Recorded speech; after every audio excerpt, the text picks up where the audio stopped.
Eu pensei que podia viver por mim mesmo. Eu pensei que as coisas do mundo não iriam me derrubar. O orgulho tomou conta do meu ser e o pecado devastou o meu viver. Fui embora, disse ao Pai: dá-me o que é meu,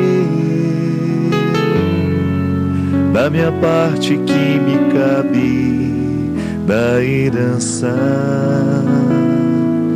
Fui pro mundo, gastei tudo, me restou só o pecado. Hoje sei que nada é meu, tudo é do Pai. Tudo é do Pai, toda honra e toda glória. É dele a vitória alcançada em minha vida. Tudo é do Pai.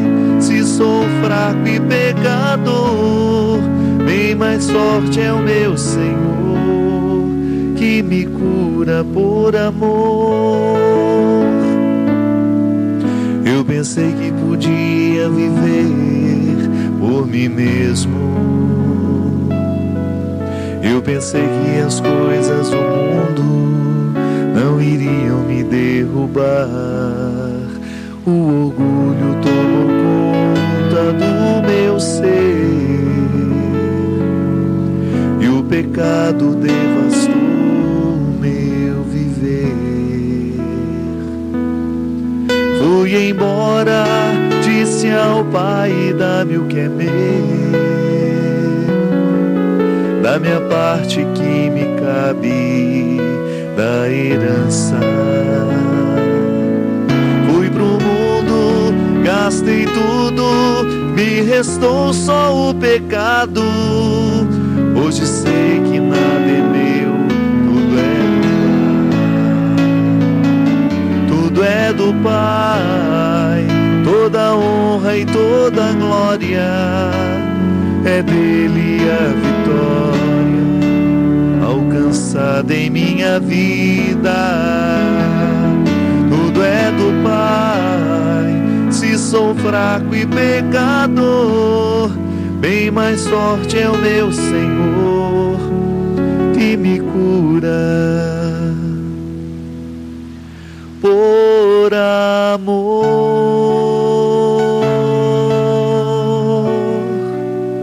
Muito boa noite, nós estamos começando mais um programa Direção Espiritual, hoje recordando uma das parábolas da misericórdia. Talvez você já tenha escutado muitas vezes.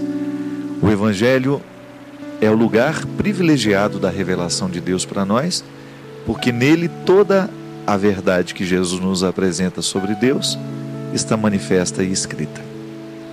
Os Evangelhos são frutos da convivência dos apóstolos, dos discípulos. Na verdade, eles nos narram a história e a vida de Jesus e todo o seu esforço de nos revelar quem é Deus. E é interessante que há um momento dos Evangelhos em que nós chamamos as parábolas da misericórdia, onde Jesus conta histórias muito bonitas para nos revelar o amor de Deus, para nos revelar a ternura do coração de Deus. Você pode se recordar, você já deve ter escutado tantas vezes a história da ovelha perdida, quando Jesus compara o amor que aquele pastor tem pela ovelha. Ele vai buscar a ovelha que está perdida, ele não deixa que ela continue esquecida, ele guarda de maneira responsável, né? Ele precisa deixar as 99 que estão ali. Aparentemente pode parecer uma irresponsabilidade, né? Mas é claro que ele deixou cuidadas aquelas que estavam ali. Elas já estavam no lugar certo e ele saiu em busca daquela que estava no lugar errado. Nesta parábola nós podemos descobrir a beleza de um Deus que sai para buscar o que está perdido. É natural do amor ir buscar o que está perdido. E Jesus nos ensina que Deus age assim. O pastor cuida das ovelhas que estão ali e ao perceber que está faltando uma, ele guarda as 99 e vai buscar a que está perdida. Também dentro das parábolas da misericórdia nós encontramos a história do filho pródigo, daquele rapaz que resolveu pedir a parte da herança e ir embora, e depois de viver um tempo longe do pai, de ter gastado toda a herança, ele descobre naquele momento de ausência, de sofrimento, que a gente sabe que o sofrimento nos revela muitas coisas importantes. Naquele momento de dor e de sofrimento, de solidão, ele descobriu que o lugar dele não era aquele. Ele ficou indignado com o que estava vivendo. Ele ficou assustado com aquilo que ele havia escolhido. E o que ele faz? Ele se encoraja para ir buscar a reconciliação com o pai e pedir perdão. Na verdade, naquele momento que o rapaz descobre que ele está no lugar errado, que ele deveria estar na casa do pai dele, o coração dele se ilumina de uma maneira muito bonita para fazê-lo perceber que quando nós estamos vivendo uma situação de erros, é interessante a gente saber dar o passo para buscar a reconciliação. E o coração daquele rapaz o iluminou para que ele se encorajasse para ir buscar o perdão do pai. Tanto é que ele sai, olha, eu vou viver como um empregado na casa do meu pai, porque eu já não tenho mais direito à herança. Eu já gastei tudo que tinha. A minha parte, o meu pai já me deu e eu já gastei. Então ele não volta para querer ser filho de novo. Ele volta para querer ser empregado, porque ser empregado do pai dele era melhor que viver naquelas condições em que ele estava vivendo. Foi a conclusão a que ele chegou. O meu pai trata melhor os empregados dele do que eu estou sendo tratado aqui. Ele, na verdade, quando saiu de casa, ele queria festas, queria alegrias, queria se realizar. Ele achava muito pacata a vida que ele vivia na casa dele, né? E depois de ter feito todas essas experiências, ele chegou à conclusão de que estava errado. E isso é interessante na vida. Chegar à conclusão de que se está errado e não ficar lamentando. Não ficar vivendo as consequências do erro de maneira, como é que a gente poderia dizer? De maneira desastrosa, né?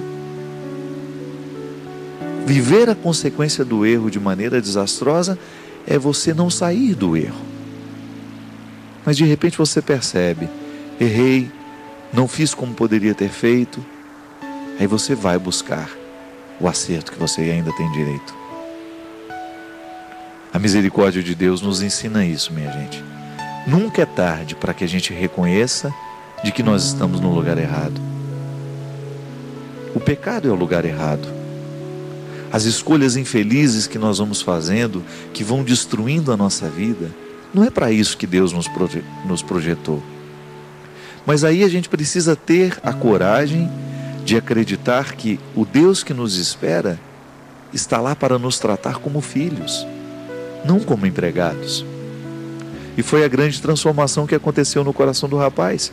Imagina ele voltando para casa, desejoso de reencontrar um lugar na fazenda do pai, mas para ser um empregado, porque ele não se sentia merecedor de ser reintegrado à família, de ser tratado como filho, porque foi ele mesmo que não quis mais. Existia uma lógica nessa história, né? É justo.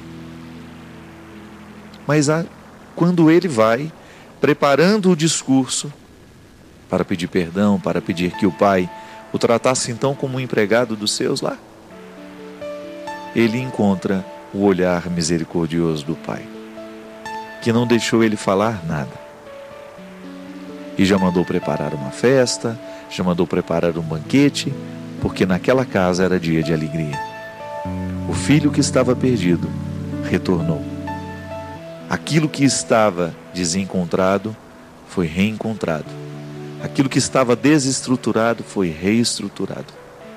E a lógica que até então poderia ter prevalecido, de que um filho que perde o direito porque gastou tudo, foi reintegrado na mesma condição de antes. Às vezes a misericórdia de Deus, quando aplicada, parece injustiça aos olhos dos homens, né? Foi justamente o que pensou aquele rapaz. Pai, o Senhor não está sendo justo. Eu fico aqui ao lado do Senhor o tempo todo, faço tudo o que o Senhor me pede. E esse meu irmão, que foi embora, gastou tudo, deixou o Senhor aqui sozinho, o Senhor o trata de um jeito como o Senhor nunca me tratou. Porque, na verdade, aquela experiência de misericórdia, ela parecia injustiça aos olhos do irmão. Você já observou que muitas vezes nós pensamos isso também? Muitas vezes nós agimos como esse segundo filho, quando a gente vê as pessoas vivendo a vida que estão levando, e a gente tem dificuldade de pensar que Deus possa amá-las do mesmo jeito que ama a nós. Talvez você fique pensando, né? Eu faço o meu esforço para ser melhor, eu faço isso, faço aquilo, e olho as pessoas que estão vivendo de maneira tão irregular. Será que Deus ama do mesmo jeito? Ama, minha gente. A gente não tem como negar o amor de Deus por nós. O que a gente também precisa ter clareza é que viver na casa do Pai não é prejuízo. O rapaz interpretou como um prejuízo, mas não é. Tanto é que se fosse bom viver lá fora, o rapaz não teria voltado. Viver na presença de Deus não é prejuízo. Nós não podemos encarar a nossa religião como um peso sobre nós, como um código de restrições, não. Não é prejuízo estar na casa do Pai, é o contrário. E aquele rapaz precisou sair, viver todo o processo das perdas, do sofrimento, da solidão, para redescobrir que o lugar dele era na casa do Pai. Por isso, o filho que estava em casa e que achou que era estranho, que era no mínimo injusto o pai fazer aquela festa toda, não havia convertido o coração dele para descobrir que estar na casa do Pai não é prejuízo. Que estar na presença de Deus não é prejuízo nenhum. Muitas vezes nós interpretamos a parábola, né, de maneira, olha, é uma injustiça o que aconteceu. Mas só o coração de Deus pode nos ensinar que não. Que Deus se alegra muito com cada filho que retorna. E talvez hoje você esteja precisando ouvir isso. Talvez hoje você esteja protagonizando um lado dessa história. Ou você é o filho que foi embora e precisa reaprender a voltar, ou você é o filho que continua ao lado do pai, que precisa reaprender a aceitar os que precisam voltar. De alguma maneira nós precisamos viver essa misericórdia. De alguma maneira esta parábola tem que ser real na nossa vida. Porque a condição humana nos coloca o tempo todo nessa experiência de partir e de voltar.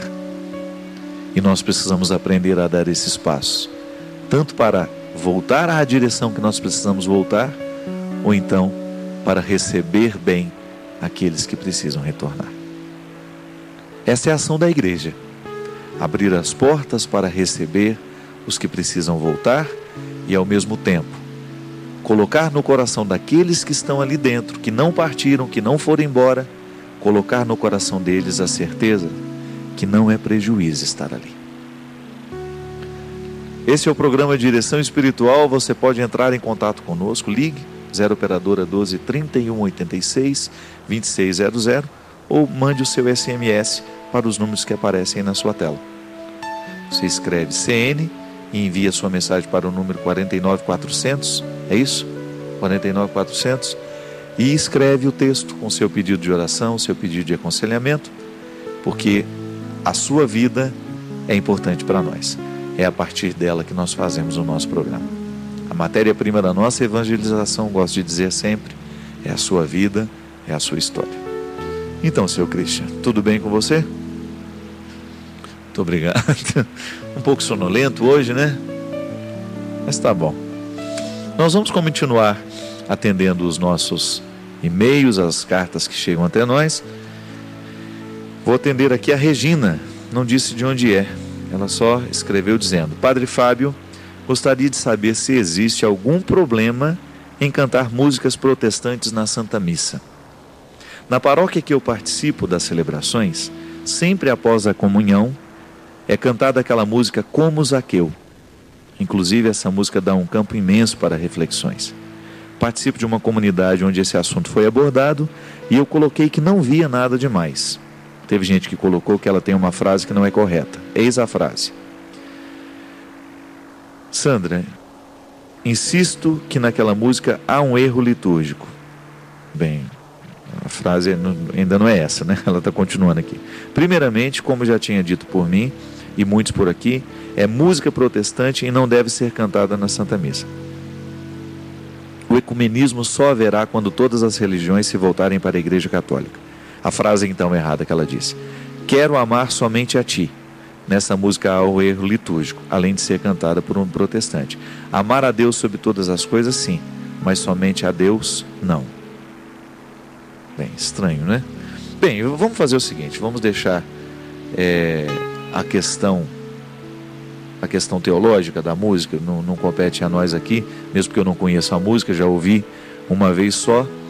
Vamos nos ater a essa questão de cantar música protestante dentro da liturgia católica ou não. Veja bem, gente, primeiramente a gente precisa entender que a liturgia, a missa, né, vamos dizer assim, quando nós estamos celebrando a missa, há um conjunto de músicas que são cantadas. O canto de entrada, o ato penitencial, o glória, a preparação das oferendas, a comunhão, canto final, canto de despedida, aquela história toda. Às vezes uma ação de graça. Nós precisamos ter consciência que para esses momentos existem músicas específicas. A igreja nos orienta, a liturgia nos orienta, que não é qualquer música que pode ser cantada dentro da celebração. Então aqui já não importa se é protestante, se é católica, ela precisa ser litúrgica. A música primeira precisa ser, antes de tudo, cristã, isto é, o conteúdo dela tem que ser cristão, e por isso não importa se é evangélico, se não é evangélico. Talvez você não saiba, mas muitas músicas que você canta dentro da liturgia são evangélicas. Eu fui descobrindo isso aos poucos, à medida em que eu ganhei uma coleção de músicas americanas. Todas elas são músicas evangélicas. Eu descobri lá um monte de músicas originais que depois foram feitas versões para nós cantarmos na igreja. Músicas conhecidíssimas, aclamação ao evangelho, cantos de ofertório. Só que a gente não sabe quem é o autor, o autor evangélico, e chegou até nós e a gente acha que aquilo é uma música católica. Não importa, ela precisa ser cristã. Agora, é claro que para ser cristã, ela tem que ser também litúrgica. Se ela não está dentro do contexto da liturgia, dentro daquilo que prescreve as regras da nossa liturgia, pode ser a música mais bonita do mundo. Ela não cabe dentro da liturgia católica. É uma regra. Não sou eu que vou mudar e nem é você. A música tem que estar no contexto daquilo que nós celebramos. A importância da música na liturgia é ajudar a rezar o que está propondo a liturgia daquele dia. Por isso que a equipe de canto e a equipe de liturgia das nossas paróquias, as equipes, né? Elas precisam ser muito criativas para poder fazer bem, acontecer bem o contexto daquilo que se celebra naquele dia. Então hoje a igreja celebra uma festa, né? Digamos, Pentecostes, ou Ascensão de Maria ao céu. Assunção de Maria ao céu, a ascensão de Jesus ao céu. Então nós temos motivos diferentes. Então você vai buscar músicas que possam ajudar a celebrar aquele motivo. É assim que funciona. Então eu sei que essa música do Zaqueu, eu acho que o nome dela é Faz um Milagre em Mim, não é isso? É uma música realmente muito bonita, tem uma melodia suave, agradável, mas você não pode ficar trazendo para dentro da liturgia aquilo que não é litúrgico. E sempre vale, sabe, gente? A autoridade da sua comunidade é o padre. É ele que zela, ele que é o pastor, ele é que zela pelo bom andamento das coisas. Então não custa nada você sentar com ele e perguntar quando você tem alguma dúvida sobre uma ou outra música. O que a gente sabe é que muitas músicas que não são litúrgicas são cantadas dentro da igreja, e isso acaba sendo um crime contra a nossa liturgia, né? Agora, em relação a essa expressão aqui, amar a Deus sobre todas as coisas, quero amar somente a ti, a música fala, né? Quero amar somente a ti. Desde que a gente compreenda que o amor a Deus também se desdobra em amor às pessoas, né? O erro seria em interpretar que amar somente a Deus não me compromete a amar também os meus irmãos. E isso é uma coisa muito perigosa. Quando você descobre que a religião ela se transforma num culto a Deus que não se desdobra em solidariedade, em gestos de caridade, em amor fraterno, né? Essa é a grande questão do que separou católicos e protestantes com a Reforma. Por causa das condições históricas daquele tempo, Lutero se rebelou, né, contra a Igreja Católica, porque ele começou a acreditar que os gestos, a ação humana não pode interferir em absolutamente nada na nossa salvação. Só Deus salva, né? Só a fé salva. E aí entramos numa questão um pouco complicada. Mas e o esforço humano? Ele não conta também? E é justamente o que a palavra, acho que é a carta de São Tiago, né, que vai dizer. Nem só a fé, nem só as obras, né? Mas é o conjunto de tudo isso. Então aqui é interessante a gente descobrir que o amor que eu tenho a Deus não pode ser ele não pode viver nessa expressão fechada, eu amo somente a Ti, Senhor. Certo, eu amo somente a Ti, mas no momento em que eu digo que amo somente a Ti, eu já tenho a compreensão de que eu só posso amar o Senhor se eu também amo o irmão que está aqui. É Jesus que dizia isso. E falava isso de maneira muito comprometedora, né? Olha, tudo que fizer a um desses menores, né? Tudo que fizer a um desses pequeninos, é a mim que você estará fazendo. Tudo que você fizer de bem, de bom neste mundo, todo o amor que você tiver a essas pessoas que precisam ser amadas, tenha consciência de que vocês estarão amando a mim também. É essa identificação direta. A parábola do samaritano nos mostra de maneira bonita essa interferência, né, de Deus na história através de gestos humanos. O samaritano, né, aquele homem que acolhe dentro da pensão, que traz para dentro da pensão aquele homem e pede que o dono da pensão cuide daquele que estava doente, porque o bonito é você descobrir que a caridade está tanto no samaritano que leva para a pensão, como no dono da pensão, porque a quantia que o samaritano deixou lá para cuidar do doente não dava para nada. Então ele teve o gesto de solidariedade de retirar o doente da rua e colocar dentro da pensão, mas a verdadeira caridade quem fez foi o dono da pensão. Às vezes a gente não pensa sobre isso, né? Que é um anônimo da história. Eu descobri isso através de um professor que estava dando uma palestra e contou que a quantia que fala, agora eu não me recordo quantos denários, né? A quantia que o samaritano deixou para que fosse usada, né? Não era nada perto do que aquele doente precisava. Então é interessante isso, que o dono da pensão é o homem da misericórdia, é o anônimo da história. E é muito bonito, muito interessante, minha gente, nós descobrimos que a nossa fé em Deus, ela passa o tempo todo pelo amor que a gente tem à humanidade.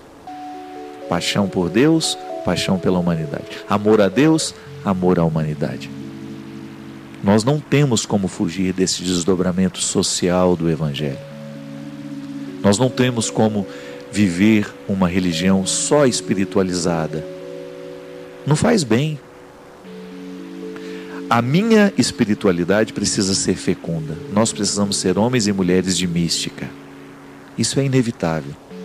Nós precisamos ser homens e mulheres de oração.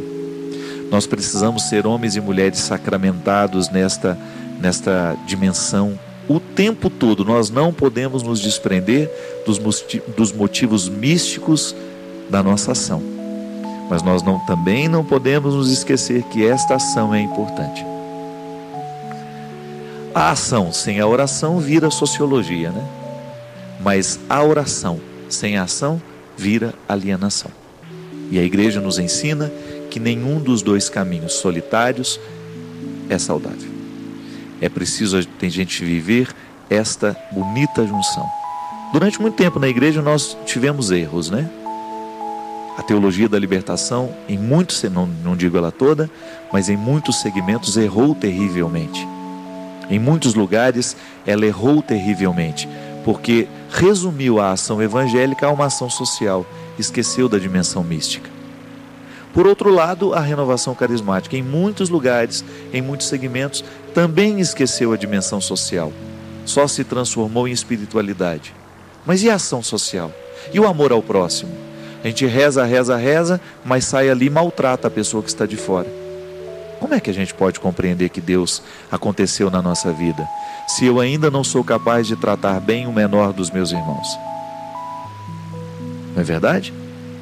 Então nós precisamos ter esse cuidado. Em outros lugares, volto à teologia da libertação, em muitos lugares nós tínhamos uma bonita ação social, homens e mulheres politizados em nome do Evangelho, mas sem nenhum amor a Jesus.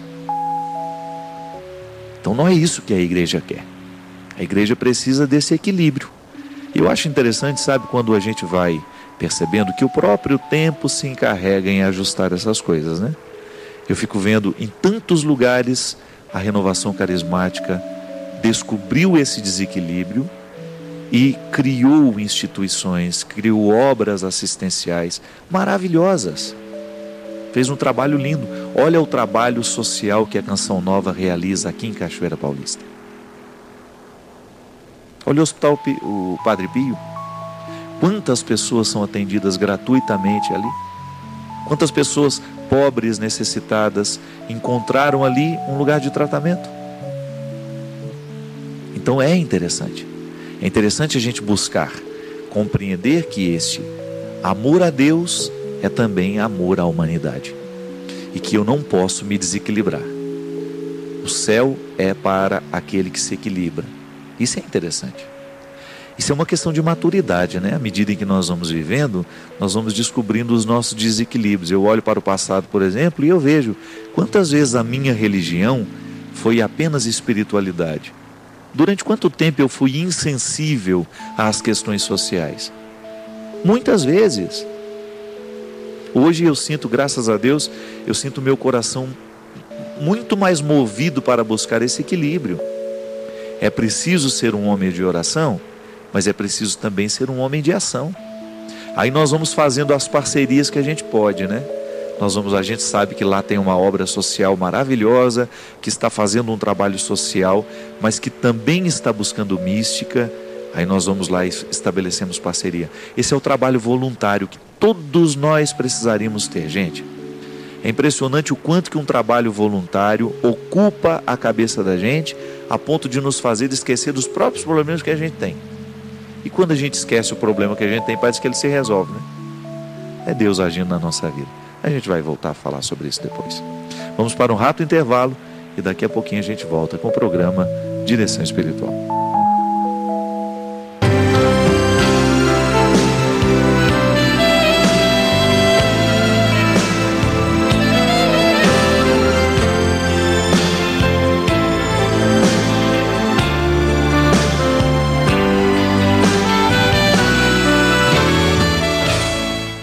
Em 2009 tem sido um ano muito importante na minha vida e na vida da minha família.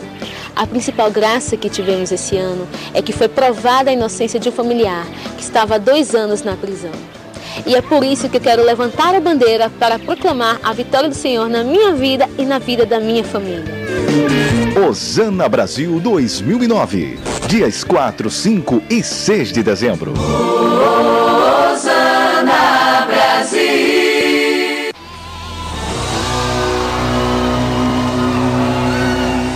O céu inteiro está rezando por ti. Se for preciso, nós estamos aqui. Vamos sair do chão! DVD Anjos de Resgate, ao vivo em Brasília. Adquira nas lojas Canção Nova ou numa livraria perto de você.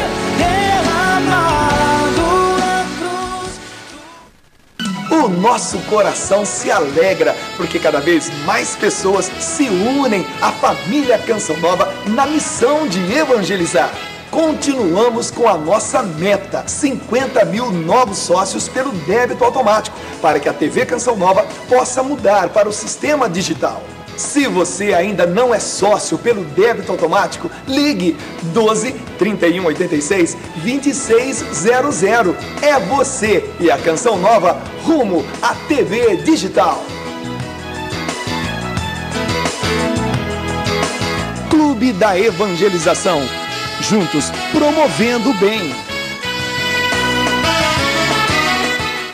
O amor sempre vence.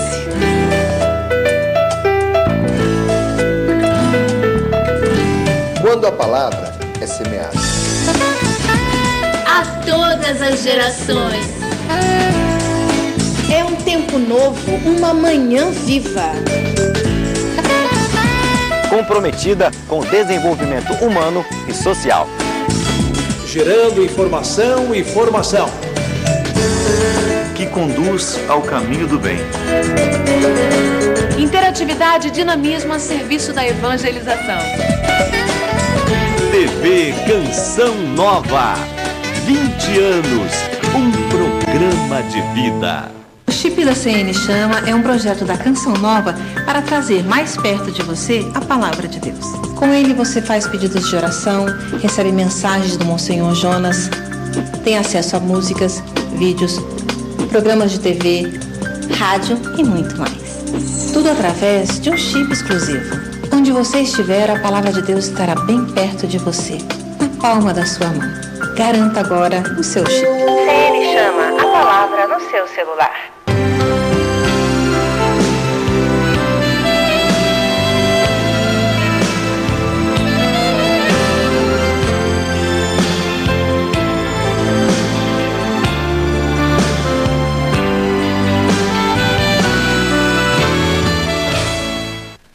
Nós estamos de volta com o programa Direção Espiritual. Lembrando que você pode entrar em contato conosco pelo 0 operadora 12 31 86 2600 ou pelo SMS, enviando para os números 49400, a letra CN 49400.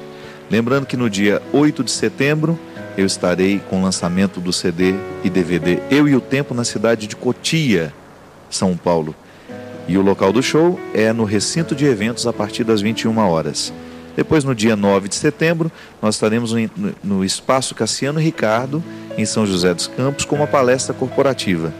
Eu e meu amigo Frederico, a partir das 20 horas. E no dia 11 de setembro, eu estarei na capital do Espírito Santo, Vitória, para fazer o lançamento do CD e também do DVD Eu e o Tempo, lá no ginásio Álvares Cabral, a partir das 20 horas.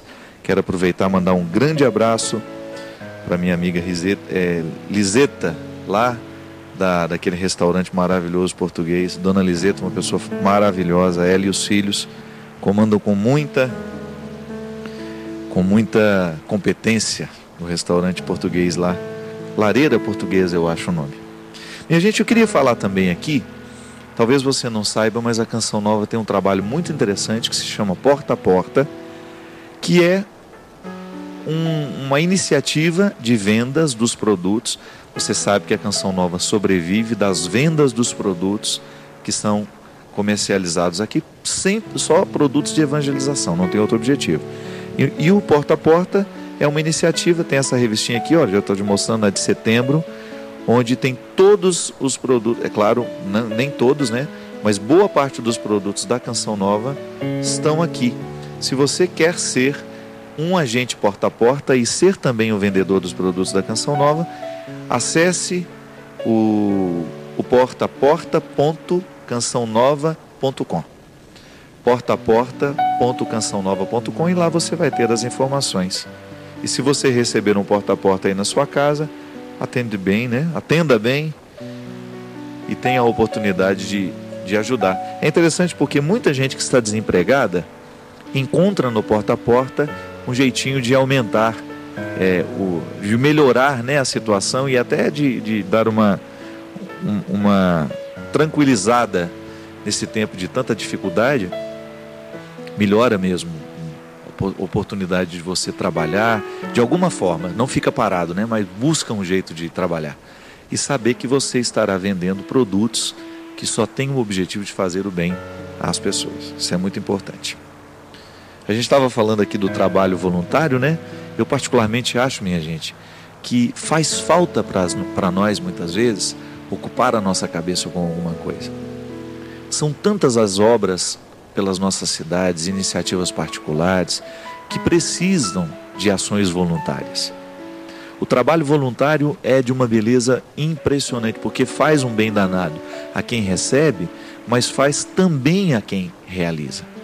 É você tirar um tempo da sua vida, do seu dia, de repente 2, 3 dias a semana.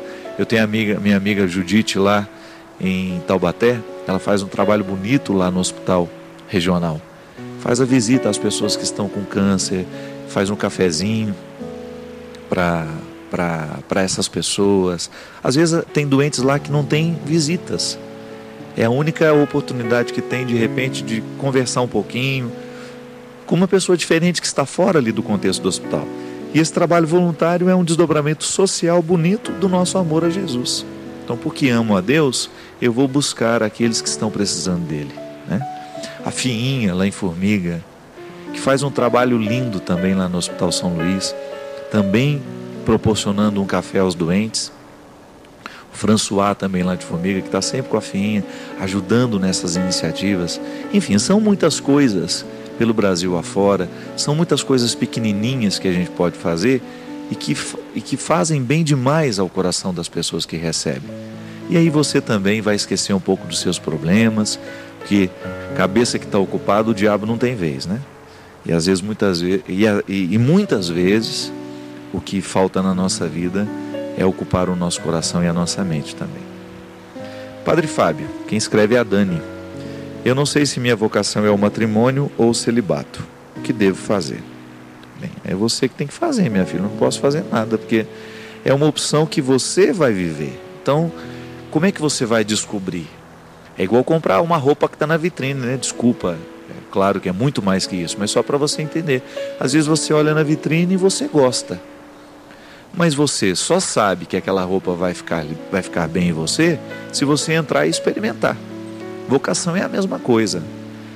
Se você sente vontade de fazer uma experiência de vida celibatária, você precisa buscar o caminho para isso. Se você é mulher, vai lá tentar fazer uma experiência, um estágio dentro de um convento, de um mosteiro. Se você é homem, você vai buscar fazer uma experiência num estágio, num seminário. E a partir daí você vai namorando aquela situação, para depois saber se você quer se casar com ela, né? Porque a vida celibatária e o matrimônio são vocações muito distintas. São muito... e precisam de muito preparo.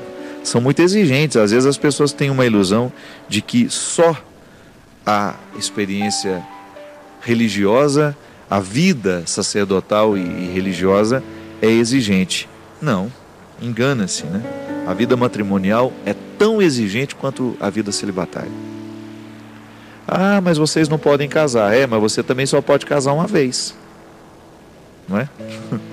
Às vezes as pessoas esquecem dessas responsabilidades. Ah, mas você está renunciando isso. Mas só que quando você casa com uma mulher, você está se casando só com ela, e a partir daquele momento você também vai viver esse desafio de ser fiel a ela a vida toda.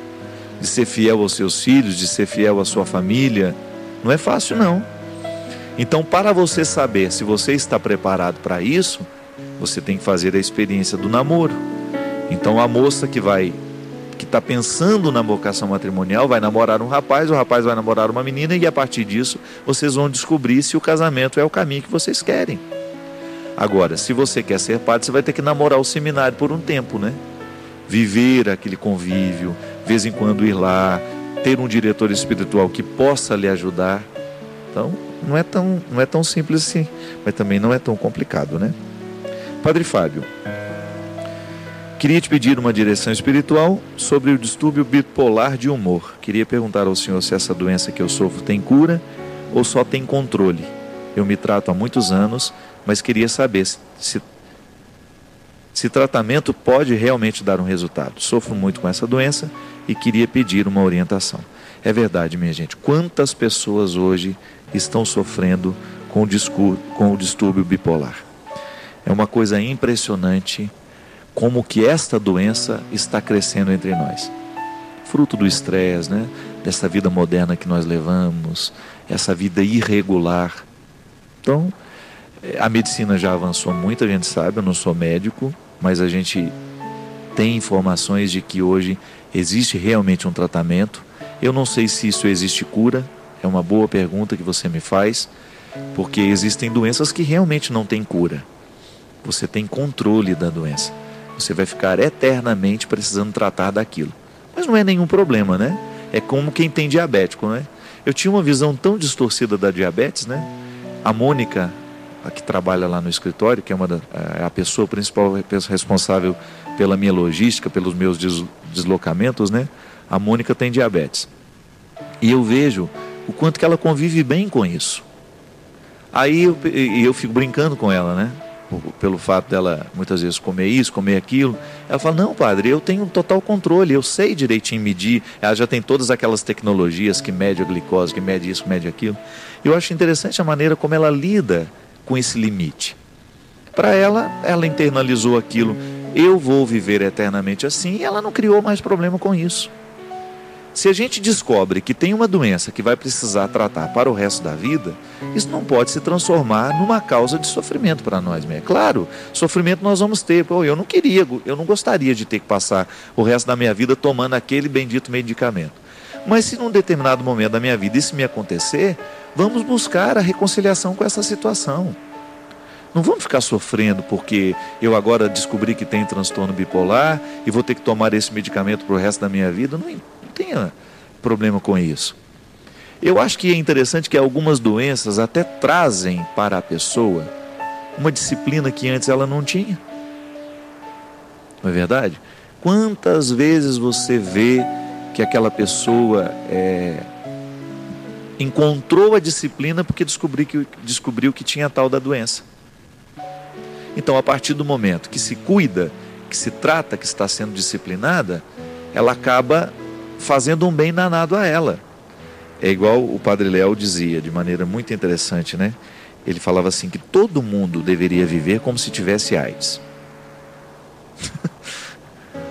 Aí uma vez eu escutei ele falando isso e depois, mas como assim, Léo? Ele falou, o aidético, a pessoa, desculpa, o termo é muito ruim, né? A pessoa que tem o vírus do HIV, desde o momento em que ela descobre, ela começa a tomar o medicamento. Tudo bem, então ela vai fazer com que o organismo dela reaja, né, para combater aquele vírus, aquele invasor que está ali dentro.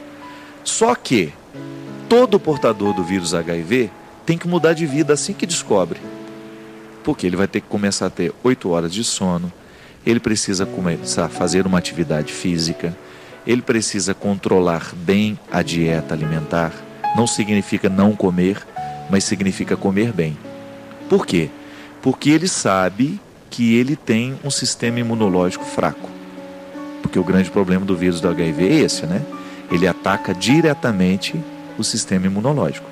Então, se ele fragiliza o sistema imunológico, uma gripe que para uma pessoa que não tem o HIV não é problema, para ela é. Porque pode evoluir, pode virar uma pneumonia. Tanto é que a maioria dos pacientes que tem o vírus HIV, o grande problema no passado era a pneumonia. Esses pacientes sofriam muito com inflamação de garganta, muita herpes, né? Que são aquelas situações que expressam que o sistema imunológico está abalado. Só que quando ele sabe que ele tem o vírus, e a partir de então ele vai começar a viver diferente, ele vai julgar a favor. Então o vírus joga contra ele, mas ele joga contra o vírus também. Como é que ele faz? Ele vai se cercar de cuidados, ele vai buscar ter uma vida regular, ele vai buscar ter uma vida saudável, comer certinho, dormir bem, buscar ter uma atividade física, de preferência todos os dias, 5 vezes por semana. Para a gente considerar atividade física regular, tem que ser no mínimo 3 vezes por semana. Então, a partir de 3 vezes na semana, se você pode fazer todos os dias, que ótimo. É o seu sistema imunológico que estará sendo agraciado com isso. Muitas vezes a gente fica pensando que academia é coisa de vaidade, né? Cuidado, viu? Porque tem muita gente se escondendo atrás disso. Isso é vaidade boba. Não é não. As academias, claro que você tem lá os exageros, as pessoas que estão só em busca de um corpo bonito, mas você não pode se esquecer que uma academia é a primeira proposta que ela precisa ter dentro da sociedade, é vida saudável. É oferecer um espaço para que as pessoas possam cuidar da saúde do corpo. Eu já vi muita gente com esse discurso bobo, preconceituoso, se escondendo da própria preguiça. Se justificam assim. Eu digo isso para vocês, gente, porque eu era preguiçoso também. Eu tinha uma preguiça danada de fazer uma atividade física. Minha vida mudou, tem uns 8 anos para cá. Eu não fazia nada. Fiz durante a minha adolescência, durante o tempo que eu estava no seminário, mas depois fui cada vez ficando mais preguiçoso. E a gente sabe que quando a gente descobre, e eu descobri nessa hora, né? Eu estava com algum problema imunológico também, que até hoje eu não consegui descobrir o que era. A minha imunidade ia no pé. Eu naquele ritmo de mestrado lá em Belo Horizonte, trabalhando muito, quando descobri que eu tinha um problema, fiz todos os exames de sangue, não detectava nada, não descobri absolutamente nada de errado comigo.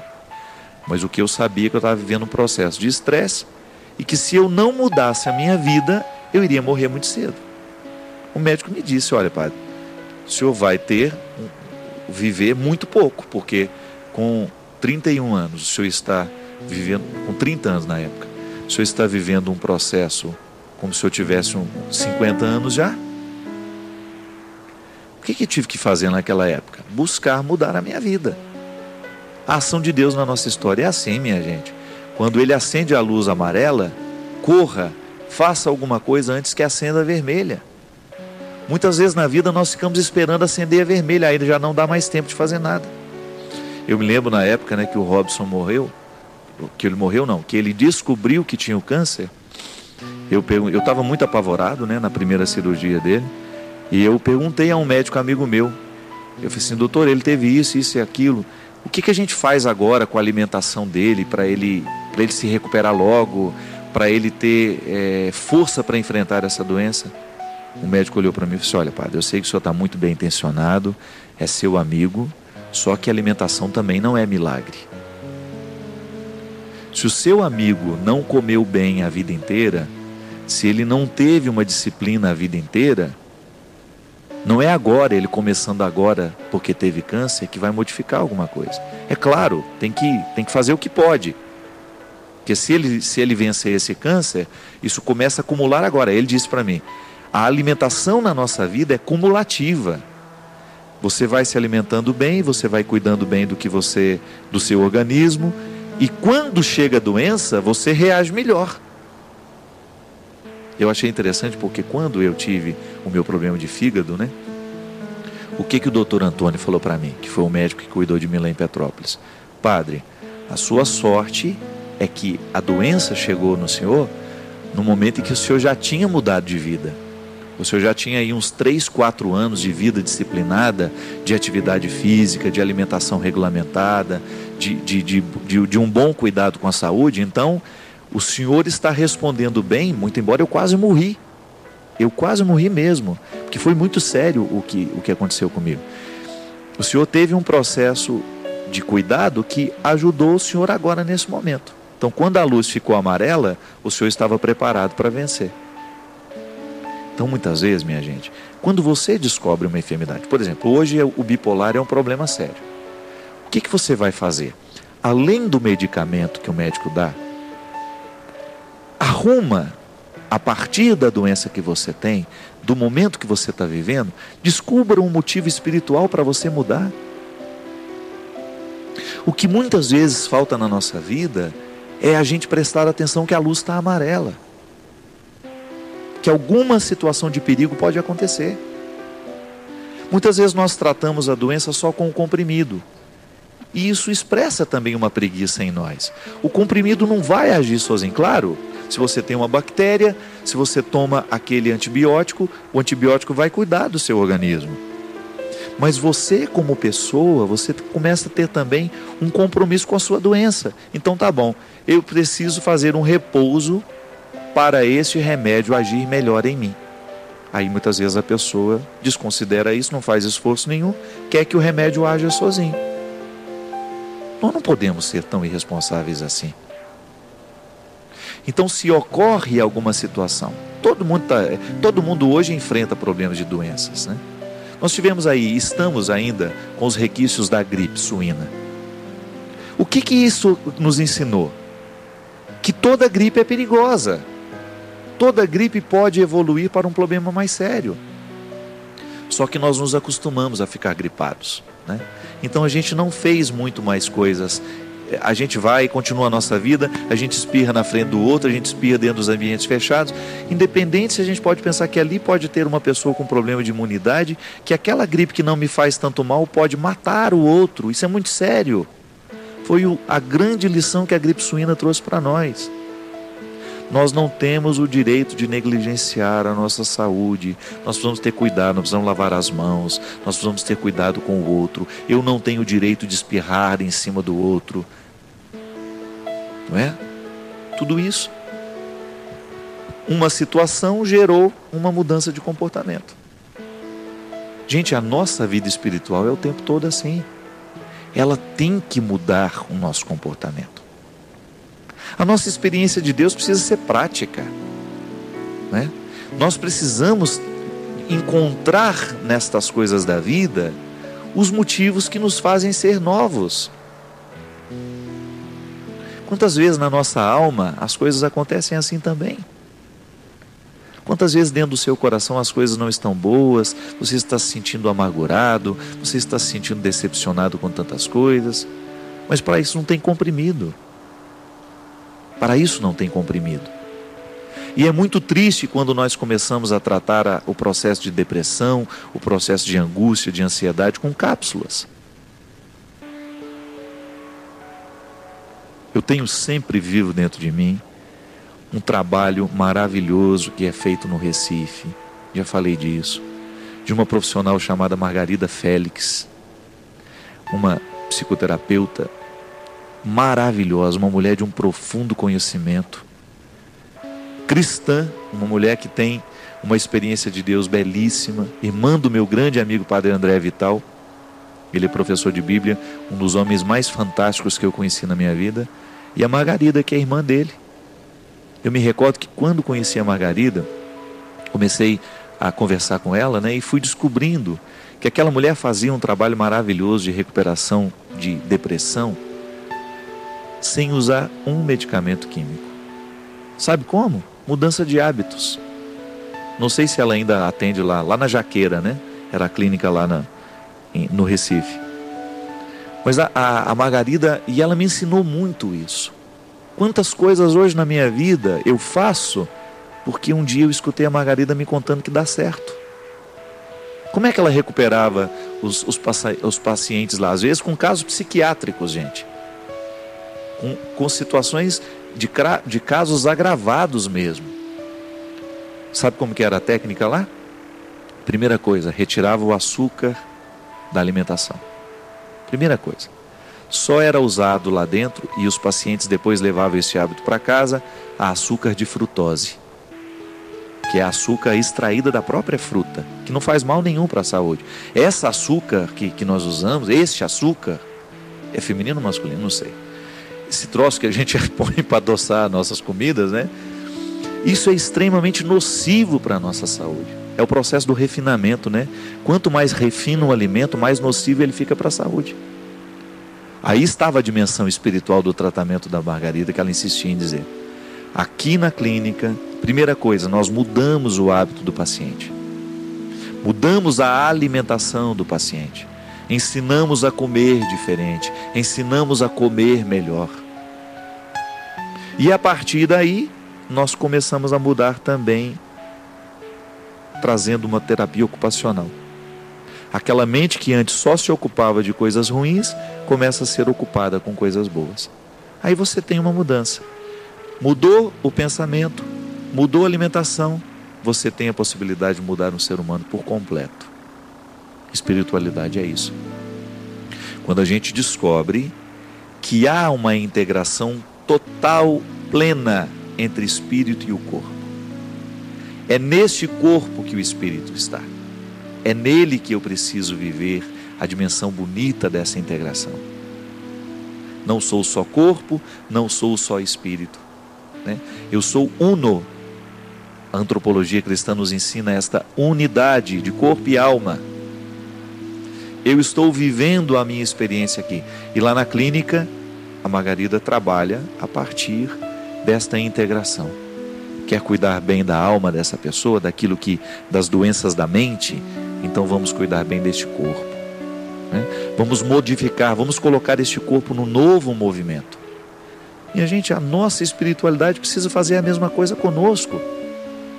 Se esse Deus que nos converte não diminui o número de latas de óleos que nós usamos todos os meses na nossa cozinha, então onde é que está a nossa conversão? A nossa conversão, a Gisele Savioli fala de maneira tão bonita isso, e ela precisa escrever sobre isso, já falei para ela isso. O alimento e a vida espiritual. Aquilo que nós comemos é também expressão concreta do que nós cremos.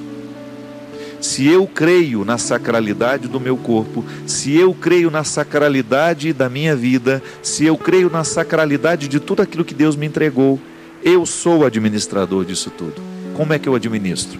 Comendo bem, buscando viver bem, buscando colocar esse corpo para se movimentar, para gastar os excessos dele, porque tudo que é excessivo nos mata, nos pesa. E aí no momento que entra uma doença, que entra uma dificuldade, nós vamos lidar ainda melhor com essa situação. Nós precisamos lidar ainda melhor com essa situação. Então hoje nós encontramos muitas pessoas doentes que vão morrer mesmo. Elas não vão ser curadas, mesmo que Deus queira. Por quê? Elas não fazem o esforço da mudança. Eu digo isso lá para minha irmã Cida. Outro dia fez uma cirurgia na boca, estava com um ferimento na língua e fumando. Como é que pode? Aí a língua está doendo, a língua está isso. Eu falei, mas você parou de fumar no seu período de recuperação? Deveria parar direto. Aí ela faz com aquela carinha de culpado, tadinho. Quantas vezes nós fazemos isso, gente?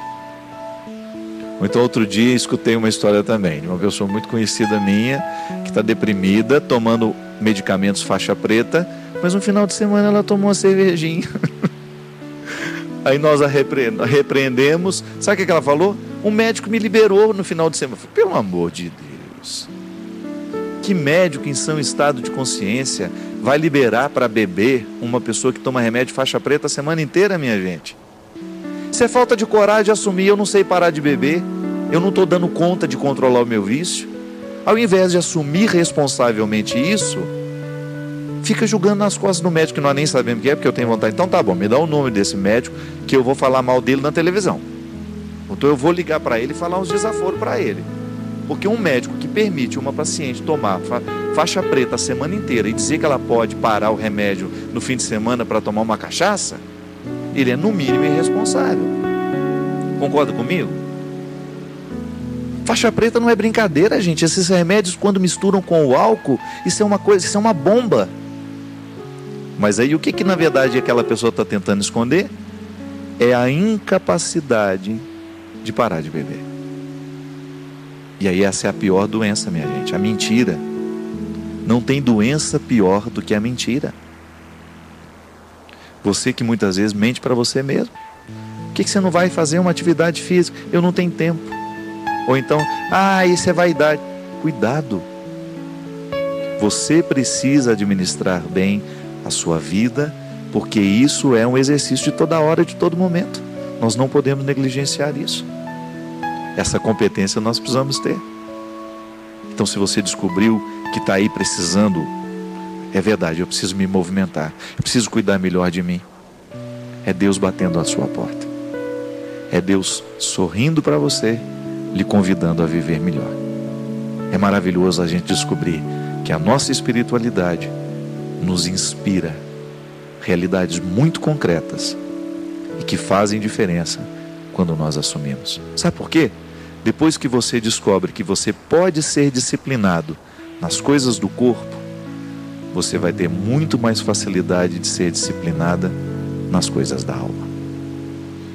Derrame sobre todos nós a bênção do Deus Todo-Poderoso, Ele que é Pai, Filho e Espírito Santo. Amém.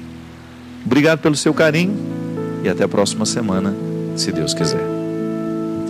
Tudo é do Pai, toda honra e toda glória, é dele a vitória alcançada em minha vida. Tudo é do Pai, se sou fraco e pecador, bem mais sorte é o meu Senhor, que me cura por amor.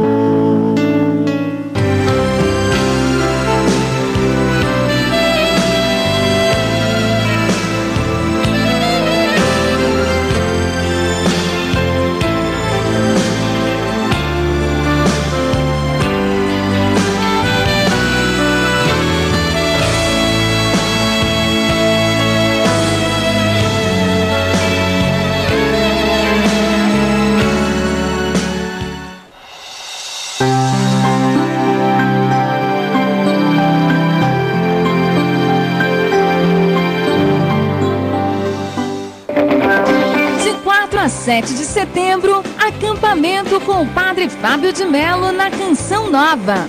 Brasil, terra de Santa Cruz.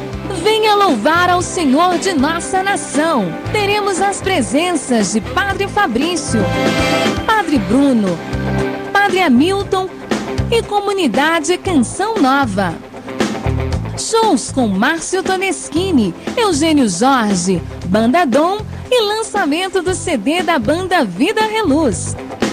Acampamento com o Padre Fábio de Mello, de 4 a 7 de setembro, na Canção Nova. Esperamos por você!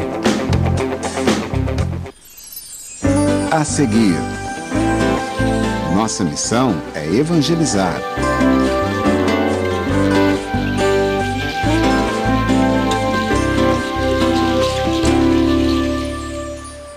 Meu nome é Marcelo Halbrich List e há 5 anos sou missionário da comunidade Canção Nova na pertença de Aliança. O que me marca principalmente nessa comunidade é a alegria de ser missionário, a alegria de estar contribuindo para a evangelização. Ser missionário é ser diferente, né? Fazer diferença nesse mundo de hoje, em busca de ideais, em busca de santidade, principalmente, né? Esse ano eu faço 17 anos de casado, 17 anos de matrimônio. E o quanto eu posso experimentar com a minha esposa todo o aprendizado que a gente tem, né, na comunidade. Eu tenho 2 filhos maravilhosos e eles são uma joia rara para mim. Eles estão em fase de descoberta, tudo é novo para eles, né? Então a gente vai partilhando, a gente vai dizendo que é possível, né? É possível a santidade, é possível viver uma adolescência casta, é possível, né? Buscar ser uma pessoa íntegra, né? Ser Canção Nova, para mim, é um divisor de águas, onde o velho fica para trás e tudo se faz novo. Ser Canção Nova é bom demais.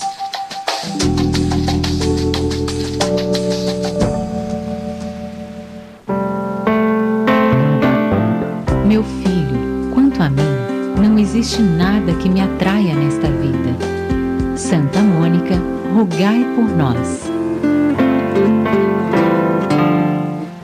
Ei galera, receba no seu celular dicas diárias de como viver o PHN enviando um torpedo com as palavras CN espaço PHN para o número 46991. Torpedos Canção Nova, mensagens que evangelizam.